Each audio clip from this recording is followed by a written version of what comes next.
Fala pessoal, sejam todos muito bem-vindos a mais um SaraCast, nosso podcast semanal aqui na BMC News.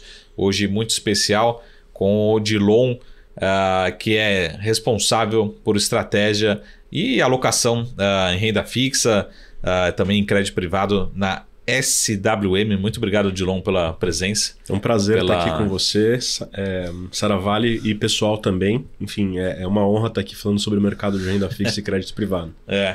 Pô, muito gentil, como sempre, né? O Odilon, grande conhecido. Eu digo que é a nossa referência mora aqui em renda fixa e crédito privado. E principalmente na linha de crédito, né? Quando a gente fala crédito, eu digo que nós, economistas, a gente acaba falando muito sobre cenário de juros, enfim. Mas não é o que está acontecendo no dia a dia ali no mundo de crédito, né? Mas eu queria primeiro começar com um arroz com feijão, para a gente entender um pouco de como que é o perfil do investidor, que você lida com o investidor todos os dias. Mas, né, eu acho que o investidor brasileiro, acho que independente se o juros está baixo ou está alto, mas ele tem muito perfil de renda, né, muito perfil patrimonial, muito perfil de alocação, sobretudo em renda fixa, que até fazendo assim um paralelo que a gente vê, até pelos próprios dados da Ambima, a gente viu um sucessivo... vários dados, né? Vários meses seguidos de resgate de fundos de ações, né? Vários meses seguidos de resgate de fundos multimercados, né? E aí para onde está indo esse dinheiro? Para a renda fixa, mas eu acho que a renda fixa, na minha opinião, sempre vai ter, sempre vai existir. Não é porque os juros estão altos, porque eles estão baixos. É lógico que em alguns momentos a gente vai ter uma aceleração e tal. Mas eu queria que você falasse um pouquinho nesse lado de education do perfil do brasileiro, né, em relação à renda fixa, né, e outros mercados, né, associados à renda fixa particularmente, para depois a gente entrar em algumas polêmicas, né, ao longo do podcast. Claro, esse é um bom ponto, né? A renda fixa ela sempre exerceu um papel importante na carteira dos investidores brasileiros, né? A gente tem um histórico de juros altos no país, não só agora, mas se a gente olhar de 5 anos para trás, a gente sempre teve uma Selic muito elevada e naturalmente que isso faz com que o investidor tenha aí uma certa preguiça de buscar ativos com mais risco na carteira, né? O que a gente chama de ativos de risco. Esses ativos eles podem ser tanto de renda variável, então fundos imobiliários, ações, como também dentro do próprio universo de renda fixa, né? Quando a gente vai caminhando dentro da renda fixa, a gente tem algumas formas de correr risco, né? Seja isso via risco de mercado, então ativos com prazo mais longo, os indexadores mais voltados para o pré-fixado, então o IPCA+, ou o ativo que é pré-fixado puro. A gente tem ativos com mais risco de crédito, né? Então são os ativos de crédito bancário e no fim da fila os ativos de crédito corporativo. E a gente tem o risco de liquidez, né? Que são ativos aí que não necessariamente podem ser convertidos em caixa imediatamente. E com esse movimento de queda de juros que a gente teve nos últimos anos, né? Não é o cenário agora, mas a gente teve aí uma Selic bem baixa em 2019, na pandemia mais especificamente. Isso fez com que os investidores também explorassem, né, classes de ativos de risco, mas também para muitos deles não é o perfil você ser binário, né? Sai da poupança e vai para um ativo de renda variável diretamente. Os investidores começaram a explorar melhor todos os universos possíveis dentro da renda fixa antes de caminhar para outras classes de ativos, né? Alguns investidores, inclusive, fizeram a trajetória reversa. Foram para a renda variável, entenderam que aquilo não era para ser o core ali, a principal componente da carteira e fizeram o caminho de volta. Então, a renda fixa ela exerce um papel importante na carteira dos investidores, independentemente do ciclo. E renda fixa a gente fala de um contexto mais amplo da renda fixa, né? Seja crédito ou seja juros, porque de fato todo mundo tem que ter um pouco na carteira, né? Seja lá a reserva de emergência, como também uma classe de ativos ali mais defensiva que pode ser voltada tanto para geração de renda, como também para fins de ganho de capital, né? Especialmente nesses momentos aí de virada de ciclo de juros ou início de alta de ciclo de juros, que realmente cria oportunidades aí de monetizar ganhos de capital na renda fixa. Muito bom. Sabe que eu queria agora começar a entrar nas polêmicas, né? E falar um pouquinho também do mercado de crédito, principalmente, nesse ano 2023. Acho que a gente teve alguns eventos que invariavelmente eles acontecem, mas esse ano tivemos alguns movimentos bem caracterizados, né? Mas eu começar com uma notícia menos polêmica, né? Até saiu, se não me falha a memória, algumas matérias no jornal Valor, recentemente, falando um pouquinho da redução de patrimônio de alguns fundos de crédito, seja por resgate, seja por realmente redução, perdas no caminho, né? Alguns chegando a 60%, enfim, de redução do patrimônio. Como é que você vê todo esse processo, né, de alocação do investimento? Porque eu acho que assim, o nível de conhecimento, né, das pessoas que te acompanham, enfim, talvez seja bastante superior à média, né? Mas a minha preocupação é, será que os investidores que estão chegando no mundo do crédito, né, já estão realmente de fato conhecendo seus riscos, seu potencial de retorno, lógico, mas também os seus riscos no mundo de crédito, né? Como é que você vê isso também trabalhando com os números que a gente tem, sobretudo ao longo de 23, né? Não, isso é bem importante, né? Acho que o conhecimento em crédito corporativo ele é mais heterogêneo. De fato, ele é um mercado que, apesar de ser também um nicho da renda fixa, ele é um mercado que tem algumas particularidades, e eu diria que aqui a gente tem duas grandes particularidades, né? Primeiro que o mercado de crédito, a volatilidade dele vem tanto do aspecto fundamentalista das empresas, mas também vem do que a gente chama de aspecto técnico, que é o fluxo de recursos indo e saindo de crédito privado, né? Quando a gente olha as empresas e também o mercado de crédito do lado de fundamento, né, a gente viu de fato uma deterioração do cenário de crédito corporativo no geral, né? Por mais que você tenha aqui empresas que acessam o mercado de capitais no brasileiro, são as principais empresas, as empresas topo da pirâmide. Inevitável que a gente tenha setores mais cíclicos que sofram mais com esse cenário que a gente teve recente de inflação mais elevada, juros mais elevados e também uma parcela da renda das famílias muito mais consumida, né? Então a gente tem aí cerca de 50% da renda familiar consumida com juros e com serviço da dívida, seja isso imobiliário ou não, mas também muitas empresas que, mesmo vindo de setores mais resilientes, sofrem com juros mais elevados, né? Lembrando que para uma empresa aí de médio porte que capta em CDI, por exemplo, o custo de dívida é CDI mais 3, CDI mais 5, ou que se a gente traduzir isso por uma Selic atual próxima de 14%, a empresa tem um custo de dívida de 19%. Então o cenário de crédito ele é mais desafiador. Na verdade também que as empresas chegaram muito mais preparadas para o momento de crédito atual, com um endividamento na média bem menor do que o que a gente viu lá em 15 e 16, e com passivo mais alongado, até por conta do próprio crescimento do mercado de dívida nos últimos anos, mas de fato o cenário macro, né, para crédito ele é mais desafiador. Tanto que a gente viu alguns nomes sofrerem mais, não só na parte de baixo da pirâmide, como também algumas empresas que tradicionalmente acessam o mercado de capitais, né? Algumas empresas aí fora desse universo de lojas americanas e light que precisaram ser capitalizadas por um motivo mais desafiador aqui relacionado ao cenário de crédito, né? Então BRF, a gente teve Rap Vida, alguns nomes que de fato precisaram ali ter um aporte, um apoio dos acionistas. Mas acho que o que impacta preço de crédito, né, e muito também relacionado a performance dos fundos de crédito não é só o fundamento das companhias, né? Se a gente olhar a carteira dos fundos de crédito no Brasil, e grande parte da indústria é composta por fundos que têm um prazo de resgate muito curto, né? D1, D30, esses fundos eles têm carteiras muito similares, mas também eles têm um prazo muito curto de resgate, ou seja, quando o investidor ele fica mais conservador com relação a alocar em crédito privado, ele vai apertar o botão de resgate imediatamente. E o que a gente viu, né, que é o que a gente chama de aspecto técnico do mercado, foi um forte fluxo de resgates, muito mais associado ao medo do fundamento piorar do que de fato a piora do fundamento. E esses fundos, imagina, você está sofrendo o resgate, você precisa readequar a sua carteira. E vamos pensar na imagem aqui de um fundo DI com crédito. Seria um fundo que tem, sei lá, 50% caixa e 50% crédito privado na carteira. Quando você sofre um resgate, você precisa recompor a sua carteira. Então, para honrar o seu resgate, você precisa vender o ativo de crédito. Você vai resgatar e num momento de crédito mais conservador, o primeiro ativo que o fundo vai vender é um ativo de um setor defensivo que tem aí uma nota de crédito ultra conservadora, um AAA, por exemplo.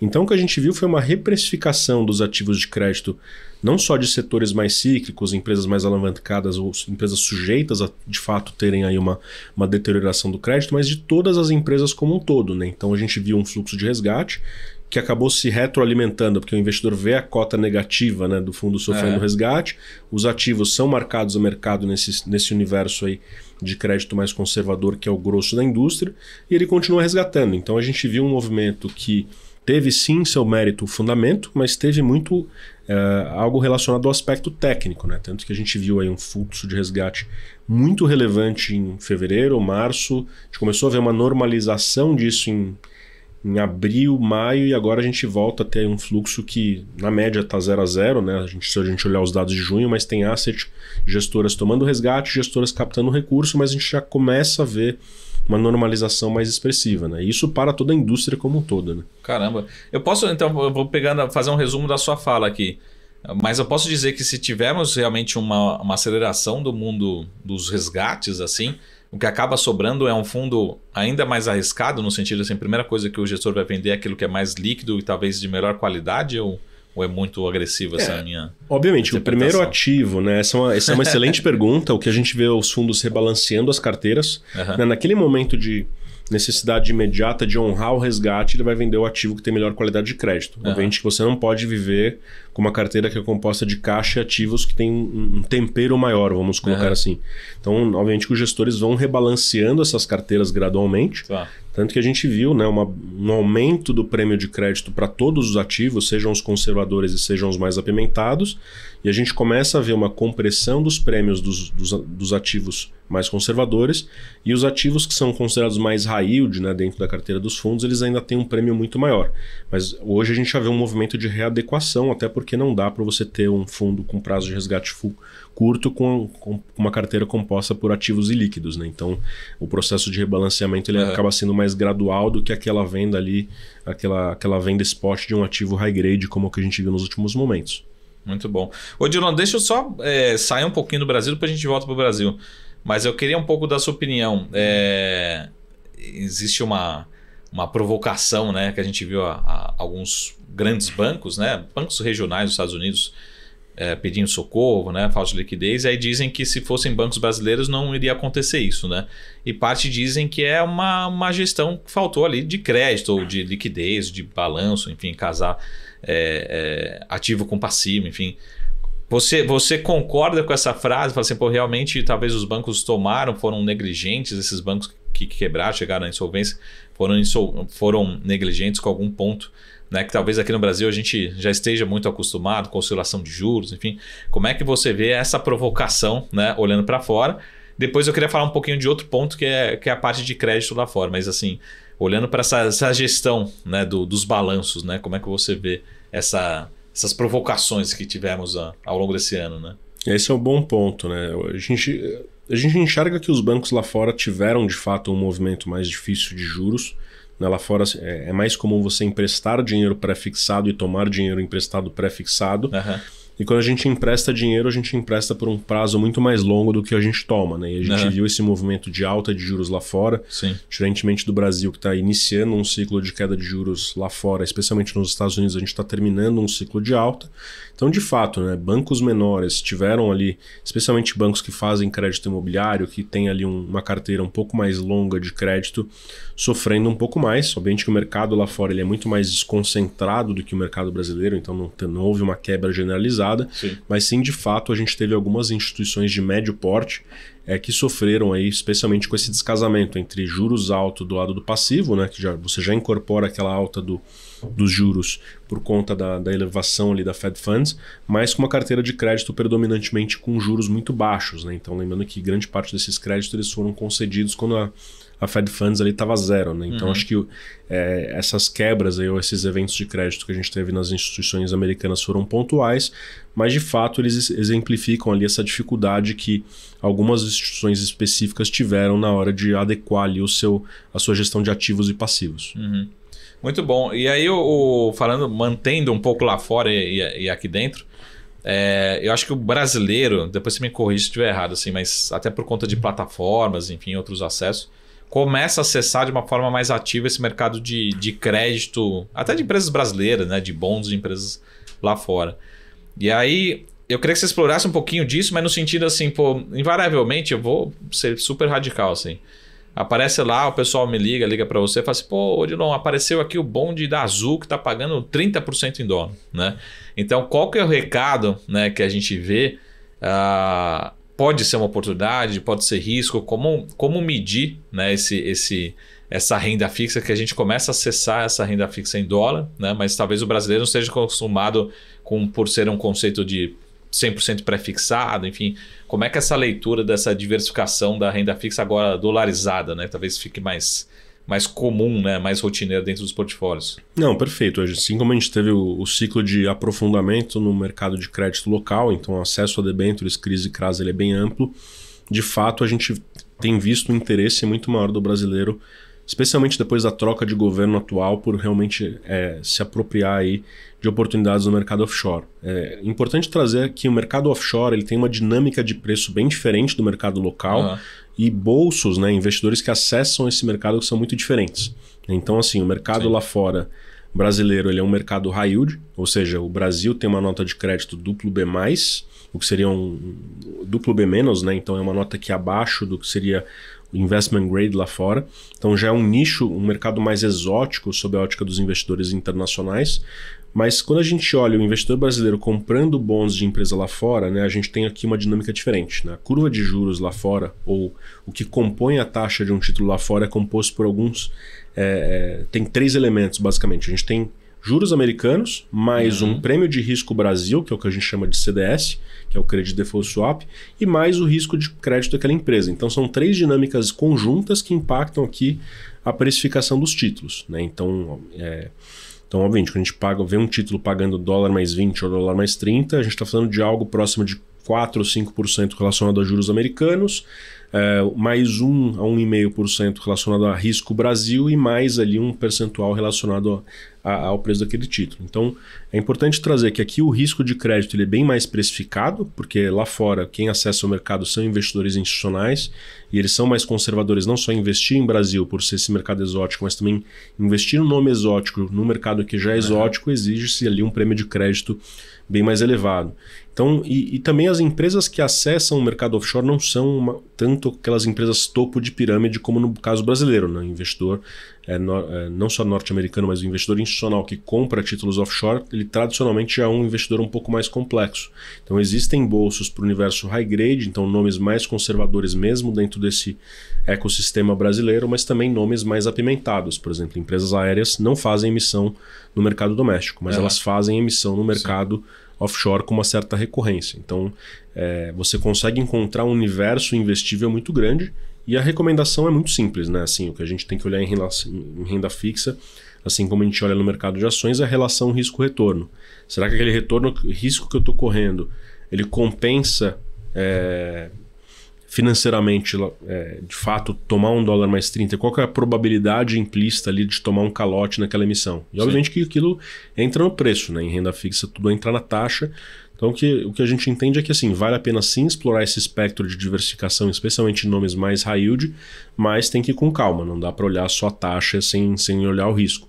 E eu acho que um outro aspecto importante também que você mencionou, que é a questão do pré-fixado. Né? Ativos pré-fixados têm mais risco de mercado, então eles dependem um pouco dessa volatilidade macro dos Estados Unidos e também da volatilidade macro do Brasil, e também um pouco da própria curva de crédito da empresa. Né? Se o risco piora, o risco melhora, dá para desenhar muito mais estratégias. Então, se eu tenho, por exemplo, um nome high yield que eu entendo que vai se recuperar, eu posso ver uma diminuição da taxa e eventualmente capturar isso via ganho de capital na renda fixa, que é o que a gente chama de ágio. Então, assim, dá para você desenhar estratégias de uma forma mais estruturada, né? Então comprar nomes só conservadores, comprar um high yield que tende a melhorar, então dá para construir estratégias de uma forma mais proativa também. É isso que eu ia perguntar para você, como é que fica a cultura do brasileiro, você que está ali na ponta no dia a dia, porque isso pode ser muito bom se você, vou comprar um bonde da Petrobras, porque eu conheço a empresa, eu sei quem é o presidente, enfim, sei as suas influências e tal, a gente tem esse viés, né, de estar mais próximo, se sentir mais confortável. Naturalmente, ela, como você falou, high yield vai pagar mais. Ao mesmo tempo, ou será que é o inverso? Melhor é ter uma empresa diversificada, uma empresa mais ligada à economia americana, pode pagar um yield menor, mas com investment grade, enfim. Como é que fica essa composição? Né? Será que o investidor brasileiro ele tende, eu percebo muito isso, né? Ele tende a acabar investindo naquilo que talvez ele se sinta mais próximo, mais confortável. Mas ao mesmo tempo ele está... Será que de fato ele está diversificando? Enfim, porque tem eu acho que um avanço muito grande foi essa linha do brasileiro começar, né, a procurar não só ações lá fora. Acho que o primeiro momento foi assim, vou comprar ações da Apple, enfim, de qualquer ação americana. Depois a gente começou a olhar um pouquinho para esse mercado, mas eu acho que o brasileiro ainda está muito, vamos dizer assim, bairrista, né, nessa preferência pelas empresas nacionais lá fora. que pagam bem, mas eu queria entender um pouco dessa composição, né, de quem está no dia a dia, da gestão, da estratégia, né? Eu acho que tem espaço para as duas coisas, né? Primeiro, quando a gente compara, né? Se a gente traz um título lá de fora, numa taxa equivalente, e tem surgido muitos produtos estruturados, né? Pega um título lá fora, traz ele para reais aqui valendo, e aí a gente compara, sei lá, um título de uma JBS aqui com um título de uma JBS lá fora trazido sinteticamente para reais, né? A gente consegue sintetizar esses títulos, e o que a gente vê é que os títulos lá fora, brasileiros, eles pagam um prêmio vis-à-vis os próprios títulos da mesma empresa aqui, né? Então, se a gente pegar o título do governo brasileiro lá fora, ele paga CDI mais 1. Ou seja, tem um prêmio sobre a própria NTN-B aqui no Brasil, né? Então, assim, é o governo lá fora pagando mais que o governo aqui. Por que isso acontece? Porque, como eu mencionei, né? O Brasil é um mercado exótico para o estrangeiro, então, assim, para eu tirar meu dinheiro de uma empresa americana que eu conheço para investir no Brasil, eu vou exigir um prêmio. Então, existe um pouco desse pedágio, né? Especialmente quando a gente fala de nomes menos conhecidos brasileiros, essa diferencial de prêmio ele ainda é maior. A gente vê empresas lá fora pagando até 2% a mais do que a mesma empresa aqui, em termos equiparáveis, mas também porque a gente tem um aspecto de risco, né? Obviamente que títulos pré-fixados têm mais risco de mercado do que ativos pós-fixados, e isso entra no preço também desses ativos offshore. Então, o que eu acho é que assim, dá para o investidor brasileiro aproveitar essas oportunidades de buscar taxas melhores para os mesmos emissores lá fora. E, obviamente, esses títulos também não são ainda tão democráticos, né? Por mais que algumas corretoras tenham criado ali tranches ou preços mais favoráveis para os investidores comprar, grande parte do universo investível brasileiro é $200 mil uma unidade. Então, assim, para você montar uma carteira com 5 papéis... Não consegue quebrar isso. Elas têm começado a quebrar os emissores brasileiros, mas ainda o grosso do universo investível é $200 mil. Então, assim, para você montar uma carteira, você precisaria de R$1 milhão aí para começar a brincar, ter 5 papéis brasileiros na sua carteira.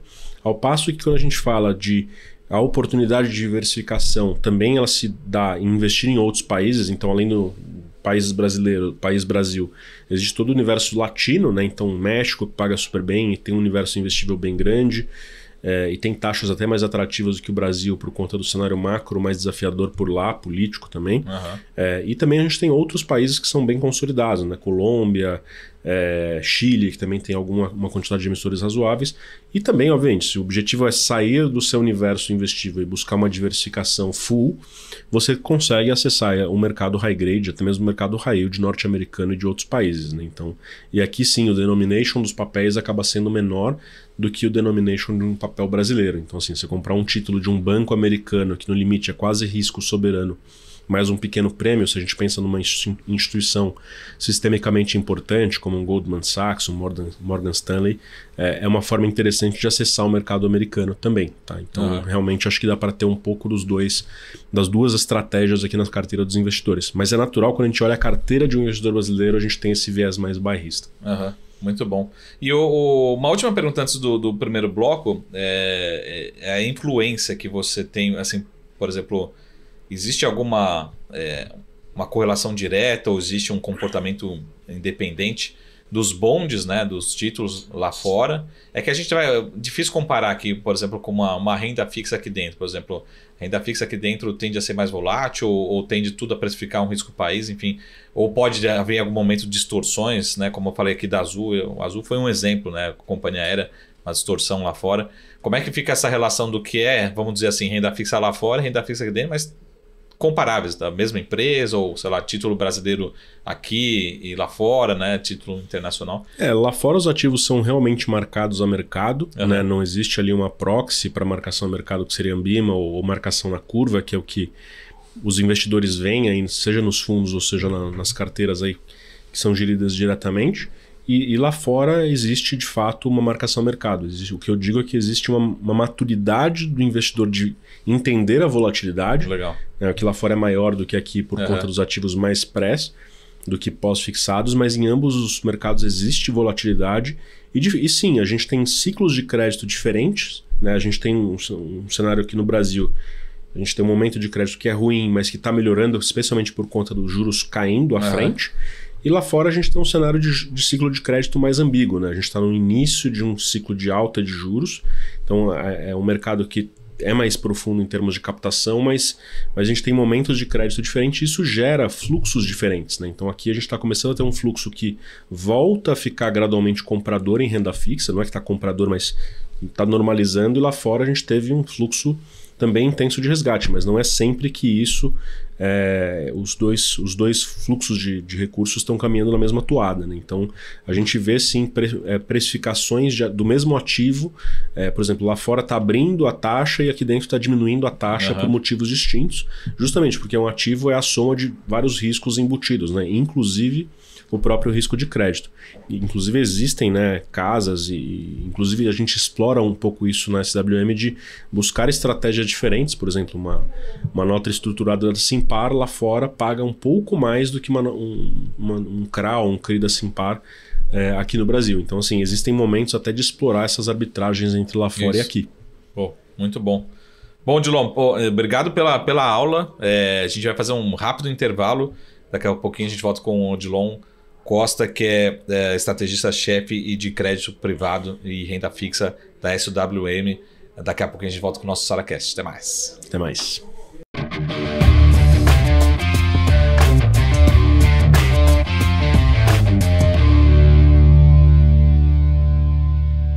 Fala pessoal, sejam todos muito bem-vindos de volta ao nosso SaraCast especial aqui na BMC News com o Odilon, que é estrategista-chefe lá de renda fixa e crédito na SWM. Odilon, primeira pergunta aqui, agora o segundo bloco costuma ser mais provocativo, né? Mas sempre quando o pessoal vem com uma pergunta, isso desde o estágio, né, quando a gente começa lá no mercado financeiro até, enfim, na nossa vida inteira, vão perguntar para você, né? Renda fixa ou renda variável, né? Então aí fazem para mim, eu passo para você essa pergunta. Essa é uma boa pergunta e eu acho que as duas coisas sempre têm que coexistir na carteira. São mundos diferentes, o objeto de estudo é similar, né? Quando a gente olha o mercado de crédito e o mercado de ações são as empresas, mas obviamente que a forma de você dar dinheiro para uma empresa, ela muda quando você aporta equity ou quando você aporta crédito. O crédito é um contrato que você assina com um devedor, seja uma empresa, um banco, um governo. E obviamente aqui você tem condições pré-definidas de remuneração. Então você sabe exatamente quando você vai receber juros e quanto você tem que receber de juros, né? Um contrato. Quando você está falando de ações, você tem um pouco mais de risco. Você está sujeito à empresa gerar dividendos e também, se uma vez gerado esse dividendo, se a empresa vai reinvestir ou não esse recurso. Então assim, o credor ele tem prioridade com relação ao acionista na hora de recebimento de recursos, então consequentemente a classe renda fixa ela tende a ser mais conservadora do que a renda variável.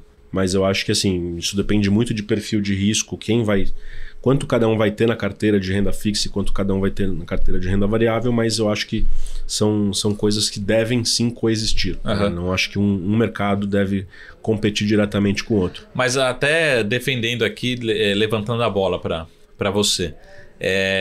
Se a gente ajustar pelo risco, pelo menos em algumas janelas, a gente vê até a relação melhor na renda fixa do que mesmo na renda variável. A gente pegar desde 2021, final de 2021 para cá, olhando para o Ibovespa ou as principais ações, talvez ajustado pelo risco, a renda fixa está muito melhor. Se olhar mesmo 2023, mesmo com bolsa subindo, mas a gente tem título público talvez com a mesma performance, mas com um risco muito menor, enfim. E aí eu queria entender justamente isso. Será que, dependendo das janelas, né, a renda fixa, até ajustada pelo risco, não tende a ser até ter um retorno melhor, né, do que a renda variável? Fazendo provocação, mas tentando puxar um pouquinho para o lado da renda fixa, que a gente trabalha muito pouco. A provocação é muito válida, né? Uma forma da gente ver o Ibovespa é olhando ali o earnings yield, né, que seria a relação preço-lucro das empresas ao contrário, que é o que seria a rentabilidade de longo prazo, né, da bolsa, se a gente olhar aqui um horizonte de investimentos mais longo, né? Se a gente falar de uma relação preço-lucro aí de algo próximo de 10, 11 vezes, a gente está falando de um earnings yield, se a gente descontar o IPCA mais 6, que seria um título público de longo prazo, não, IPCA mais 5,5, a gente está falando de um prêmio de mais ou menos 4% ao ano. Né? Então é um prêmio bem significativo, que faz sentido, né? Ativos de risco, seria especialmente bolsa. O famoso Equity Risk Premium ali. Exato. Seria um prêmio para você tomar ali ações versus títulos públicos longos. Então parte do risco de mercado já está descontado. Na teoria é bonito, né? E quando a gente olha isso para crédito privado, né? Especialmente depois que a gente teve essa sacudida do mercado de crédito, então o prêmio hoje, se a gente comparar as debêntures mais líquidas do mercado, né? Os indicadores aí, se a gente pegar o IDA, IPCA, infraestrutura, por exemplo, ou o próprio índice que a JGP produz, que é o JGP Index, a gente vê que as debêntures mais líquidas hoje pagam 140, 150 sobre a NTNB. Né? Então, ou seja, você tem um prêmio de equity que é próximo de 400 e um prêmio isento de imposto de renda de crédito na ordem de 150, 140, 150 bips. Então, assim, você tem uma relação muito favorável para crédito privado na conjuntura atual. Assim, o crédito está barato quando a gente olha bolsa versus crédito sob uma ótica de renda. Né? Isso se diz também muito ao macro do momento de crédito atual, né? Que é essa reversão do fluxo de resgates. Enfim, o mercado de ações já estava tomando resgates há mais tempo e agora também tem o início de um processo de normalização, mas a gente vê no relativo crédito tão ou até um pouco mais barato do que o universo de ações. Né? E lembrando que quando a gente fala em termos de volatilidade, o mercado de crédito, se a gente pegar na média aí, o Ibovespa tem uma volatilidade de 20%, 22%, e as debêntures intermediárias, né? Se a gente pegar ali a NTNB 30, NTNB 35, que compõem a grande parte dos ativos líquidos atrelados ao IPCA, a gente tem uma volatilidade que é metade disso. Então você tem um prêmio de crédito, você tem um prêmio de 2% dos ativos de crédito para o Ibovespa, mas também você tem metade da volatilidade. Então, em termos de relação risco-retorno, você tem aí algo que favorece bastante o universo de crédito privado. E aí, quando você fala desse prêmio, o que eu queria entender é o seguinte, até me falaram, primeiro eu queria saber se você concorda ou não, mas dizem que esse prêmio, ele abriu... Porque pegar para a bolsa, a gente tem... tem prêmio, tem. E a gente fica procurando um racional por que existe esse prêmio.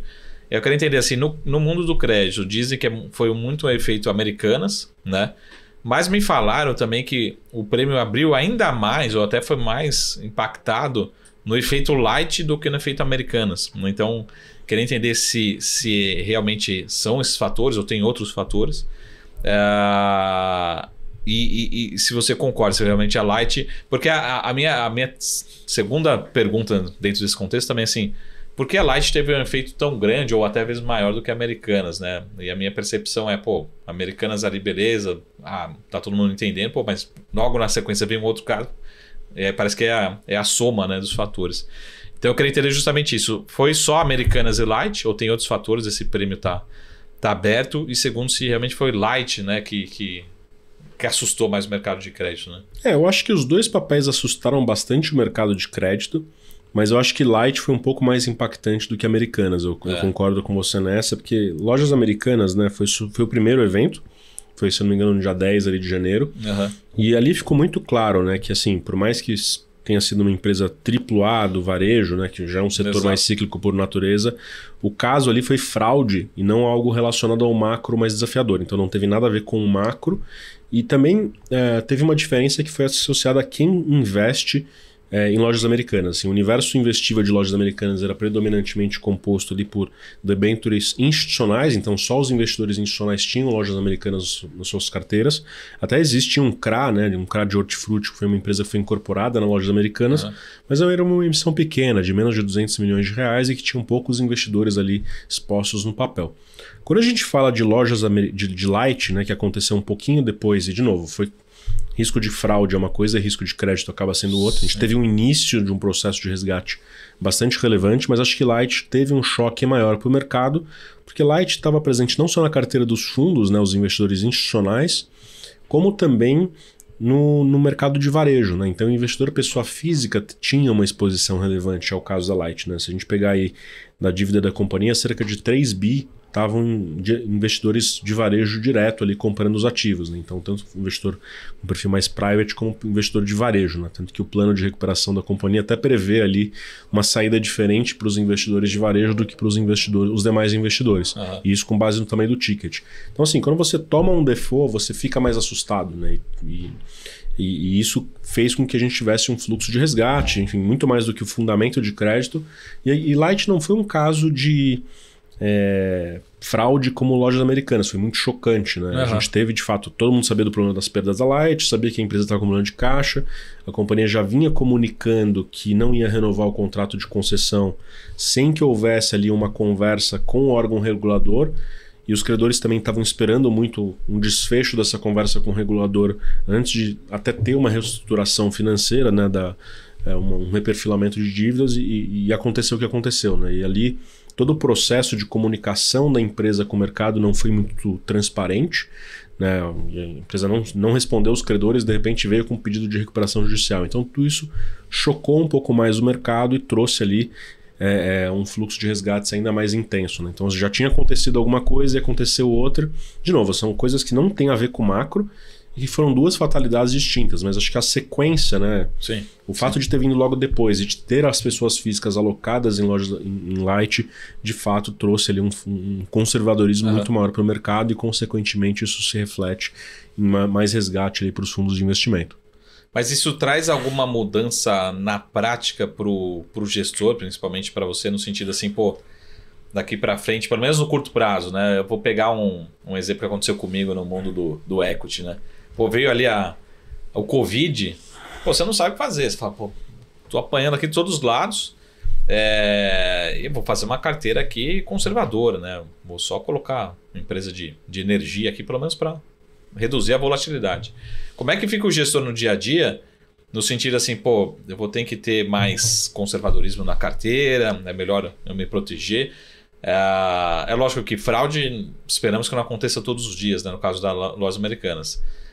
Mas como é que vocês, né, no dia a dia, você fala assim, que decisão tomar? Até como você, às vezes é melhor, até para a pessoa física, né, nesse momento que a gente está gravando aqui, estamos falando sobre as condições ali de renegociação no caso da Light, né? Mas que decisão tomar no mundo de crédito? Porque, de novo, o brasileiro não está tão acostumado com renda variável, mas renda variável está ali. O preço fala, pô, não, a perda de 20%, vou aceitar esse preço aqui, vai embora, partir para outro papel, enfim. Como é que fica a tomada de decisão, né, nesses dois casos, ou no mundo de crédito hoje, né, que a gente está vivendo? O que a gente viu, né, foi um movimento de flight to quality, ou seja, o investidor buscando ativos mais conservadores. E, de novo, se a gente tem prêmios maiores em todos os ativos, inclusive nos conservadores, por que eu vou baixar minha régua de crédito para buscar ativos mais arriscados se eu tenho um prêmio muito maior do que encontrava antes para um ativo da mesma classe? Então a gente até fez um estudo com debêntures de transmissão de energia, que é o setor mais defensivo da economia, e viu que assim, até hoje os prêmios no setor de transmissão são mais elevados do que eles eram ali no início de janeiro. Então assim, para que baixar minha régua de crédito se eu consigo ter ativos com boas taxas, não só por conta do macro aí, ainda um pouco turvo, né? Tá melhorando, mas ainda um macro muito turvo, mas por conta dos prêmios de crédito ainda elevados. E o segundo, né? Eu acho que, e é uma coisa que eu acho que é muito positiva no mercado brasileiro, que é a diferenciação dos prêmios de crédito, que é algo que vem sendo muito debatido entre os gestores, que é uma remuneração mais adequada, uma vez que eu decido baixar a minha régua de crédito e buscar um ativo mais temperado para minha carteira, né? No mercado brasileiro a gente tem tradicionalmente um fluxo, ou está todo mundo comprando crédito ou está todo mundo vendendo crédito, esse aspecto binário. E hoje quando a gente olha aquele ativo que não é AAA, mas é um duplo A, um duplo A menos, ou um A mais, enfim, já tem ali, é investível, mas ele já tem um prêmio de crédito maior, a gente vê que a diferença entre esse ativo conservador e o ativo mais apimentado, o prêmio deles é bem mais diferente do que a gente via antes. Então isso favorece muito não só quem busca entrar no mercado de crédito de forma conservadora, e essa é a estratégia que a gente adotou predominantemente para os nossos clientes, mas obviamente que essa janela está comprimindo gradualmente conforme os fundos vão captando, mas também a oportunidade de você olhar ativos high yield, obviamente com uma lupa, né? Não faz sentido você alocar sem olhar o risco de crédito nesses casos, mas você ser bem remunerado por esse risco, né? E é algo que, se a gente olhar 6, 12 meses atrás, a diferença de prêmio de crédito de um ativo AAA para um A flat, que seria um single A, era, sei lá, 50, 60 bips, era muito pouco. Hoje você tem uma remuneração aí na ordem de 150, 200 bips, dependendo do nome. Então, eu acho que isso é legal. E o outro aspecto que eu acho que é muito bacana também é a questão da reatividade do mercado, que a gente ainda vê um conservadorismo na precificação dos ativos. Então a gente teve uma reprecificação de rating de vários ativos depois de Lamy Light, né? Acho que a gente teve aí um certo desserviço por parte das agências no caso de Light, porque a empresa não fez nada, só comunicou que contratou um assessor financeiro, o rating saiu de AA+ para CC, né? Então, pô, o cara não deu default, ele só contratou um assessor financeiro. O que aconteceu? E o que a gente viu é que, assim, no movimento de downgrade de algumas companhias, então a gente teve aí, por exemplo, Norte Energia, teve alguns nomes que sofreram, até, por exemplo, BRF, a gente viu DASA, viu Hapvida, que são nomes que tiveram aí uma necessidade de uma capitalização ou de um aporte dos acionistas. A gente viu movimentos mais expressivos nos prêmios de crédito desses emissores, né? O que permite, né, que o mercado local ele ganhe mais, não só remunere o investidor melhor pelo risco que ele toma, mas também permita que os gestores se diferenciem, né? Esse aqui é um risco que abriu o prêmio, mas ele pode fechar porque vai acontecer alguma coisa e eu estou vendo isso sob a ótica de fundamento, eu consigo desenhar estratégias de crédito mais criativas, assim como eu vejo no mercado offshore, né? Então, assim, acho que isso cria realmente um ecossistema melhor para o mercado. Não sei se isso vai persistir muito tempo, porque de fato, quando a gente vê esses prêmios dos papéis AAA mais comprimidos, que a gente já começa a ver aí prêmios similares ao que a gente vê ali em novembro, dezembro desse ano. Ainda maiores um pouquinho, mas é uma janela que está se esvaindo aos poucos. Sim. Mas a gente vê ainda muito prêmio do ativo conservador por ativo aí um pouco mais apimentado. Então, acho que são essas coisas que mudaram um pouco no mercado aqui nas últimas semanas, né? Então, e até falando desses prêmios, assim, tá virando meio que um call da, assim, consenso, fala assim, você tem que sair da renda fixa e ir para renda variável, né? Não seria justamente o inverso, né? Você talvez continuar o movimento da renda fixa ou fazer um rebalanceamento da renda fixa para talvez pegar um pouquinho de prêmio ainda na renda fixa. Porque o mercado só olha assim para CDI, né? Só olha, Selic é isso, vai para isso, e ponto, né? Mas às vezes nesse momento ainda tem muito prêmio, né? No crédito principalmente. Talvez continuar o movimento na renda fixa que ainda tem muita oportunidade. Então fazer uma provocação aqui que a gente diz contrária, né? Todo mundo falando para renda variável, mas às vezes é justamente o inverso, né? Quem estava fazendo movimento continua fazendo movimento que talvez ainda tenha muito prêmio para ser capturado, né? Perfeito. Eu acho que não só sob a ótica de crédito, mas também sob a ótica de risco de mercado. Né? Acho que o call que a gente tem dado para os clientes na SWM é principalmente de tenha uma parte da sua carteira em CDI+, não em percentual do CDI, porque eu acho que o prêmio de crédito se mantém independentemente do nível da Selic. Né? CDI mais 1, se a Selic está 14, você vai ganhar 15% ao ano. CDI mais, sei lá, se o CDI está 2, você vai ganhar um prêmio que sempre vai se manter constante o tempo todo. Né? Então a gente tem um viés para CDI+, e não para percentual do CDI, mas ainda faz sentido você correr pouco risco de mercado tendo essa Selic ainda muito elevada, por mais que a Selic vá começar a cair agora em agosto, que é o cenário que o mercado traz, mas você ainda tem um juros que é muito atrativo, então ter um pouco de CDI mais curto na carteira faz sentido, mas de fato, explorar os prêmios de crédito ainda elevados, especialmente nos vértices, os prazos mais longos, e também um nível de taxa de títulos públicos ainda muito elevado, não é mais aquele 6,5 que a gente viu ali na virada de ano, mas é um 5,20, 5,50, dependendo ali, uma NTNB 2035, por exemplo. Hoje você vê títulos de crédito muito bons, com taxas de IPCA mais 6,5 e IPCA mais 7, o que é muito atrativo para o investidor que quer se travar numa taxa mais elevada antes do ciclo de queda de juros. Então, assim, conforme esse cenário político, especialmente fiscal e reformas vão andando, a tendência é que essas taxas diminuem. Então, se você já se travou numa taxa mais elevada, antecipou um movimento de juros, ainda que você venda um papel que você comprou lá atrás, IPCA mais 4, e compre um papel que paga hoje IPCA mais 7, ainda que isso tenha um custo de sair com um pequeno deságio, uma pequena perda temporária de capital, você está travado numa taxa mais atrativa, faz sentido. Então, acho que, obviamente, isso depende um pouco de perfil de risco. Sim. Tem gente que é mais tolerante a risco de mercado do que outros, né? E também tem que fazer um pouco do suitability do investidor, mas a gente entende que CDI mais curto, com o IPCA longo, especialmente crédito, aproveitando títulos públicos pagando bem e o prêmio de crédito ainda mais elevado para nomes conservadores, assim, faz muito sentido, né? A gente ainda vê distorções importantes no mercado primário, né? Muita operação que foi precificada há 3 meses Então o cara teve que precificar a operação dele independentemente de condições do mercado. Era uma empresa de infraestrutura ali que precisava refinanciar um empréstimo com o BNDES ou alguma condição específica que fez com que a empresa precisasse captar naquela janela. E a gente vê essas operações primárias pagando mais prêmio do que o próprio mercado secundário, que são os papéis que já estão sendo negociados há mais tempo. Então existem várias oportunidades, especialmente no mercado primário, do investidor buscar esses ativos em PCA longo aí bem atrativos, né? Então eu acho que o mercado primário tem retomado a atividade, especialmente agora que os fundos pararam de tomar resgate, mas o bolso ainda continua tímido e o mercado de emissões, assim, a gente teve... Primeiro semestre do ano passado, a gente teve 200 bi de emissões de renda fixa, entre CRI, CRA, debêntures, FIDICs.